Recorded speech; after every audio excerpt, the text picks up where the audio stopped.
Bonjour à tous les haters de super-héros, vous êtes le bienvenu sur la chaîne. Bon, on va causer d'un film très attendu pour certains et renié pour d'autres, Samaritan, la nouvelle production Amazon Prime Video, qui est produit par la MGM et puis qui dispose d'un acteur phare, un acteur populaire pour pouvoir vivre dans ce film de super-héros. Sylvester Stallone, maintes fois repoussé dans les salles, puis après le rachat de la MGM, le film s'est finalement vu doté d'une sortie sur Amazon Prime. Voilà, ceci explique cela, mais je suis en train de me dire qu'heureusement on n'a pas eu ce film au cinéma. C'est clairement le film que tu fais quand t'as envie de faire du super-héros, mais que t'as aucune ambition, aucune connaissance du cinéma, et que t'as besoin d'un gros chèque en fait. C'est les seules raisons qui font que pour moi, quelqu'un a pu un jour produire ce film. Mais sinon, à part ça, c'est très mauvais, mais on va en reparler. Non, pour moi, Samaritan n'est pas du tout un bon film de super-héros et n'est même pas un bon film en soi.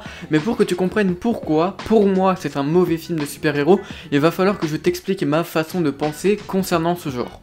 La plupart des gens, en entendant film de super-héros, ont pour référence les films du MCU, mais le MCU, en fait, c'est la grande référence pour le grand public, mais en fait, moi je ne considère pas le MCU, enfin une œuvre du MCU, comme un véritable film, parce que pour moi, je ne consomme pas le MCU comme si c'était des films. Et pourtant, vous voyez, je suis un grand consommateur de ces programmes-là, les programmes du MCU, hein, j'en suis fan et je les adore.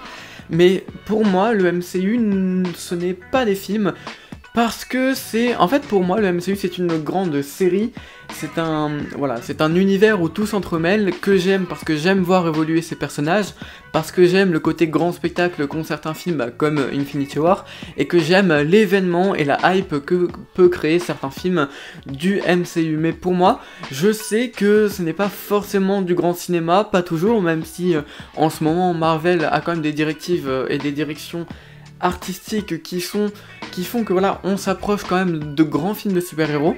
Après, je suis conscient en tant que fan de cinéma que oui, le MCU et Disney en général fait mal à l'industrie du cinéma puisque elle en a quasiment le monopole et ça c'est très dommage. Mais du coup, moi je fais le discernement entre films du MCU et films de super-héros parce que pour moi, les deux sont totalement différents. D'ailleurs, les films de super-héros hors MCU sont de très bons films, sont d'excellents films même. Je pense au Batman de Nolan ou alors à celui de Matt Reeves. Je pense à Day of Future Past ou Logan. Je pense aux 4 Bref, vous voyez qu'il y a quand même de très bons films dans les films de super-héros. Bon, sans parler évidemment des Spider-Man de Sam Raimi, sans parler de l'ensemble des films X-Men qui sont arrivés dans les années 2000. Et puis ouais, il y a eu pas mal de très grands films de super-héros. Même le DC Universe, qui est un peu la même sauce que le MCU, a des œuvres qui, vues indépendamment, sont très sympas aussi. Ouais, il suffit de creuser un petit peu pour voir que, en creusant un petit peu, on arrive à trouver des œuvres qui sont excellents en termes de super-héros et même des œuvres tellement sous-cotées dont on n'entend pas spécialement parler. Je pense par exemple à Split ou sa suite Glass, qui sont des films de super-héros pas vraiment connus mais qui pourtant méritent d'être vus et qui sont pour moi du grand cinéma. Et c'est pour ça quand un film de super-héros hors MCU ou hors univers DC, enfin bref, qui ne fait pas partie d'un univers cinématographique sort, j'ai une grosse attente parce qu'en général, la majorité des films de super-héros qui ne font pas partie d'un univers cinématographique sont des bombes, sont géniales. Et du coup j'ai des très grosses attentes. Par exemple là c'était le cas pour Samaritan. Justement, Samaritan c'est très osef comme film. Quand on voit que la majorité des films de super-héros, encore une fois je le répète, hors MCU et hors univers DC, sont des films juste excellents, et à ce juste titre là, Samaritan c'est très osef. Et donc ça fait de lui l'un des pires films de super-héros. Si vous avez suivi la logique de il n'y a pas d'univers cinématographique qui entre en compte. Voilà. Parce que d'abord il manque de créativité puis d'originalité, et vu que il ne sait pas trop où en chercher, il va faire ce qui marchait peut-être il y a une dizaine d'années dans l'univers du super-héros, et du coup c'est un film qui a 10 ans de retard très clairement, parce que à la rigueur ça aurait été un film du MCU, ça aurait marché dans les années, ouais je sais pas, dans les années 2010, peut-être que là on aurait plus apprécié ce film, mais aujourd'hui en 2022 avec tous les bangers et toutes les pépites qu'il y a, ça fait clairement pas le poids. Il refait les mêmes erreurs que la plupart des films de super-héros qui sont passés avant lui, c'est-à-dire se débarrasser d'un concept qui pourtant est très intéressant pour proposer de l'action mal chorégraphiée, mal filmée, pas très originale, et qui surtout ne ressemble pas à grand chose au final. Parce qu'au départ, Samaritan il avait un vrai concept très intéressant, un petit garçon qui pense que son voisin est un ancien super-héros à la retraite. Je veux dire, c'est quand même sympa, c'est soit le synopsis d'un très bon thriller, soit celui d'une vieille comédie française.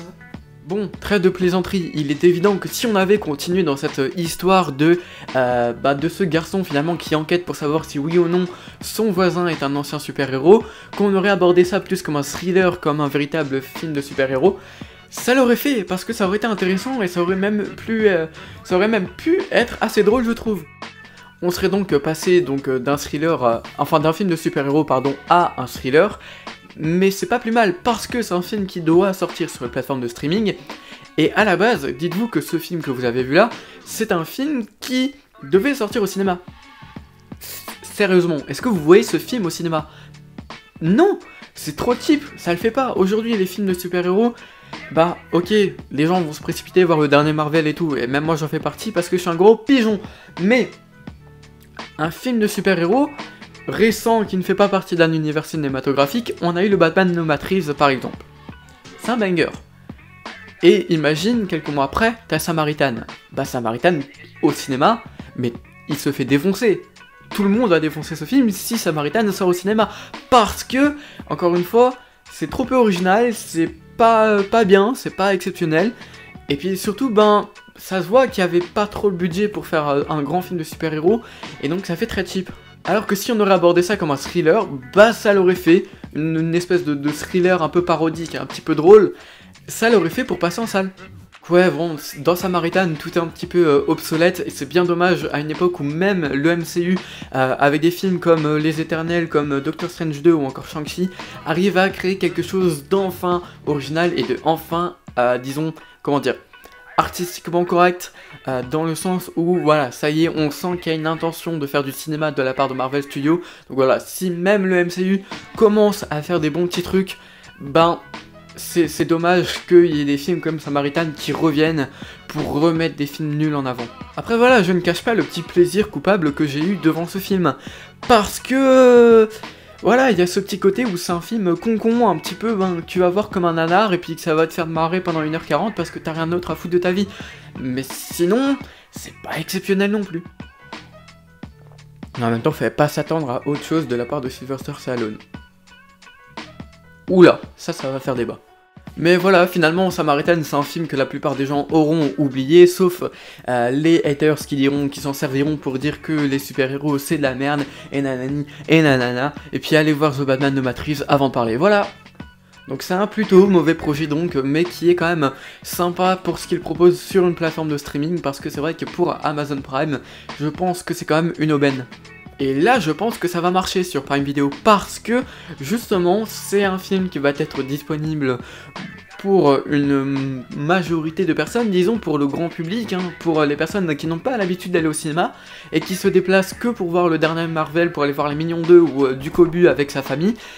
J'ai shooté dans la télé. Bref, donc voilà, oui, comme je l'ai dit, c'est fait pour un public qui n'a pas l'habitude d'aller au cinéma, qui consomme le cinéma un petit peu comme il est produit, c'est-à-dire massivement, sans prêter attention à tout le côté artistique, scénaristique et dramaturgique du cinéma en soi, et se concentre juste voilà, sur ce qu'on leur donne.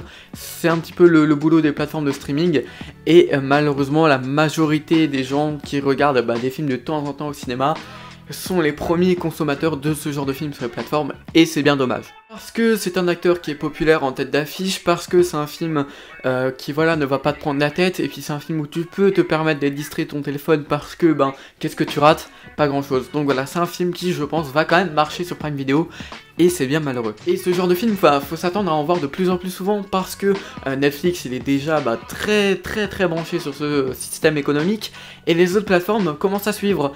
Donc si vous ne voulez pas vous avoir ce genre de film un petit peu nul popé en masse sur toutes les plateformes, rendez-vous au cinéma bordel. Au cinéma il y a plein de films qui sont juste excellents, surtout en ce moment, même pour les non-initiés, pour ceux qui n'ont pas l'habitude d'y aller, vraiment c'est le conseil que je vous donne et c'est le conseil que je pense la plupart de mes collègues critiques YouTube vous diront, soyez curieux, allez voir autre chose, ne vous contentez pas du film Popcorn ou du dernier Marvel pour aller au cinéma ou pour découvrir quelque chose qu'au final vous aurez déjà vu 36 000 fois parce que c'est toujours la même recette. Soyez curieux et prenez des risques, même si voilà, vous allez peut-être regretter, ça va arriver un jour ou l'autre, mais prenez des risques parce que vraiment il y a des films qui méritent d'être vus et qui sont juste géniaux. Et quand bien même vous voulez du super-héros, ne plongez pas sur le dernier Marvel ou le dernier film d'ici. Non, il y a plein de films de super-héros tellement sous-cotés. Je parlais de Split, je parlais de Glass, ou récemment de Freaks Out, qui sont des films que la majorité des gens ne connaissent pas forcément, mais qui sont juste géniaux et qui apportent vraiment quelque chose d'original aux films de super-héros. Donc allez voir ces films. Et j'ai de nouveau shooté dans le micro. Et bien sûr, il y a toujours des classiques à redécouvrir. C'est vrai que j'en parlais avant, mais les films X-Men, Logan, Deadpool, c'est des films qui, malgré leur aspect grand public pour certains, sont quand même très bien faits. Sinon, Deadpool et Deadpool 2, c'est vrai que, voilà, ça aussi, Deadpool 2 plus que le 1, mais ça aussi a un côté presque film d'auteur, malgré son côté totalement débile. Day of Future Past, qu'est-ce qu'il y a d'autre? Logan, c'est excellent, allez voir Logan. Enfin, même Batman de Matt Reeves, Batman de Nolan, Joker, si tant est qu'on le considère comme un film de super-héros. Il y a plein de films de super-héros qui sont géniaux. Allez voir ça plutôt que toutes les merdes que les plateformes vont vous refiler. Soyez curieux, allez au cinéma. Bref, c'est la fin de cette vidéo, elle était assez longue, j'espère qu'elle vous aura plu. Si c'est le cas, n'hésitez pas à vous abonner, à me dire ce que vous avez pensé de la vidéo et du film dans l'espace commentaire. Et nous, on se dit à bientôt pour de nouvelles critiques. C'était Hugo, ciao!